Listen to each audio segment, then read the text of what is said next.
സർക്കാരെ നിങ്ങളുടെ കഴിവുകേടാണ്. നാടൊടുക്കം ഓടി നടന്നിട്ടും ഒന്ന് രോമത്തിൽ തൊടാൻ പോലും ആകാതെ ഒടുക്കം വോട്ട് ചെയ്യാൻ വന്നപ്പോൾ ചായ കുടിക്കുന്നത് നോക്കി കാവലിരിക്കേണ്ടി വന്നത് കഴിവുകെട്ട ആഭ്യന്തര വകുപ്പിന്റെ പരാജയം ഒന്ന് മാത്രമാണ്. 2 കേസുകളിൽ പ്രതിയായ രാഹുൽ മാങ്കൂട്ടത്തെ തൊടാനായില്ല എന്നതും അതേ ആൾ തന്നെ വോട്ട് ചെയ്യാനെത്തിയപ്പോൾ ഖമാൻ ഒരു അക്ഷരം മിണ്ടാനാകാഞ്ഞതും കുത്തഴിഞ്ഞ അന്വേഷണ മികവില്ലാത്ത സർക്കാരിന്റെ പരാജയത്തെ അടിവരയിടുന്നതാണ്. ഇന്നലെ പോളിംഗ് ബൂത്തുകൾ അതിന്റെ അവസാന ഘട്ടത്തിലേക്ക് കടന്ന നിമിഷം MLA ബോർഡ് വെച്ച കാറിൽ വന്നിറങ്ങി. കേരള പോലീസും മുഖ്യന്റെ മൂക്കിന്റെ കീഴിൽ അയാൾ ഏർപ്പെടുത്തിയ SITയും നോക്കി നിൽക്കെ അവർ അന്വേഷിച്ച പ്രതി രാഹുൽ മാങ്കൂട്ടം. കോഴി സ്റ്റിക്കർ ഒട്ടിച്ചതുകൊണ്ടോ മുദ്രാവാക്യം വിളിച്ചതുകൊണ്ടോ തേഞ്ഞു മാഞ്ഞു പോകുന്നതല്ല നിങ്ങളുടെ കഴിവുകേട്. ഒരു നാൾ വക്കീൽ ആഫീസിൽ വന്ന് വക്കാലത്ത് ഒപ്പിടുമ്പോഴും മൂക്കിലെ രോമം പറിക്കാൻ പാകത്തിന് വന്ന് നിന്നുപോലും തൊട്ടു നോക്കില്ല. അതിന്റെയൊക്കെ ഒറ്റ ഉത്തരം സ്വർണം കട്ട കഥ മറയ്ക്കാൻ വേണ്ടി മാത്രമുള്ളതെന്ന് പറഞ്ഞാൽ അതെങ്ങനെ ശരികേടാകും?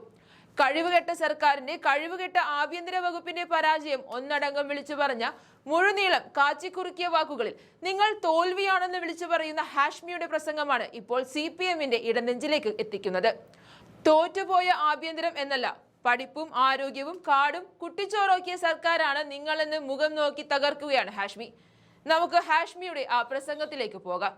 പീഡനക്കേസിൽ MLA സ്ഥാനം രാജിവെച്ചാൽ കേസിൽ കുറ്റമുക്തനെങ്കിൽ തിരികെ MLA ആവാൻ നിയമത്തിൽ വഴികളില്ലെന്നും പീഡകനെ ന്യായീകരിക്കാൻ രാജ്യമൊട്ടാകെയുള്ള നാറ്റക്കേസുകളുടെ സ്റ്റോക്ക് എടുക്കൽ തുടങ്ങി വാട്ടബോട്ടറിയും വളവളപ്പൻ ന്യായങ്ങളും പറയാതെ രേഖാമൂലം പരാതി കിട്ടിയപ്പോൾ തന്നെ ആ സെക്ഷൽ പ്രഡേറ്റർ ഇരപിടിയൻ കുറ്റവാളിക്ക് ക്യാപിറ്റൽ പണിഷ്മെന്റ് തൂക്കിപ്പുറത്തിട്ട് മാതൃകാപരമായ നടപടി സ്വീകരിച്ചിട്ടും നേതാക്കളുടെ വാവിട്ട വാക്കുകളിൽ അതിന്റെ രാഷ്ട്രീയാനുകൂല്യം നേടാനാവാതെ അതേ വിഷയത്തിൽ തന്നെ പ്രതിപക്ഷത്തിന്റെ പരമദയനീയാവസ്ഥയാണ്. ഏറ്റവും ഒടുവിൽ പാലക്കാട് കണ്ട സിനിമാ സ്റ്റൈൽ റീഎൻട്രി അടക്കം തദ്ദേശം പൂർത്തിയാകുമ്പോഴുള്ള പൊളിറ്റിക്കൽ ടേക്കവേ.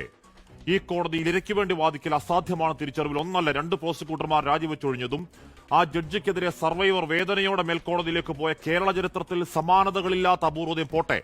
സ്ത്രീ സുരക്ഷ പറയുന്ന ഒരു സംസ്ഥാനത്ത് ഒരു മഹാനഗരത്തിന്റെ പാതിരാത്തെരുവിൽ ആ സെക്ഷൽ അസോൾട്ടിന്റെ ദൃശ്യങ്ങൾ ഏറ്റവും സുരക്ഷിതമായി കാക്കേണ്ട അതേ കോടതിയിൽ 3 ആവർത്തി അട്ടിമറിക്കപ്പെട്ടോ ദൃശ്യങ്ങൾ പകർത്തപ്പെട്ടോ നാളെ ഒരു അധമക്കൂട്ടമോ നാട്ടിൽ പാട്ടാക്കുമോ എന്ന പെൺകുട്ടിയുടെ ചോരകനിയുന്ന കണ്ണുനീര് പോലും അവഗണിച്ച് 8ാം പ്രതിക്ക് നീതി എന്ന സ്ത്രീവിരുദ്ധ രാഷ്ട്രീയ വിരുദ്ധ അസംബന്ധം പറഞ്ഞ് അടൂർ പ്രകാശ് കൊടുത്തു ആദ്യഘട്ടത്തിലെ 1ാമത്തെ ആയുധം.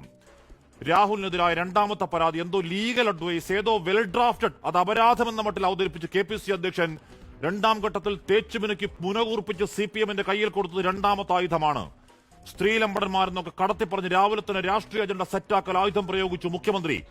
അതീവ ഗുരുതരമായ പരാതിയുമായി ഒരു പെൺകുട്ടി പിണറായിക്ക് മുന്നിൽ ഇരിക്കുമ്പോഴും പാലക്കാട് തെരഞ്ഞെടുപ്പിൽ ആക്റ്റീവായ ഒരു MLA ഒറ്റ മുങ്ങിയൊരു മുങ്ങലാണ്. പാലക്കാട് പൊള്ളാച്ചി വഴി ബാഗലൂരു, അനക്കൽ, കമ്പകൗട എന്നിങ്ങനെ പോലീസ് കാലുവന്ത മട്ടിൽ അലഞ്ഞു തിരിഞ്ഞതല്ലാതെ രോമത്തിൽ തൊടാൻ പറ്റിയിട്ടില്ല.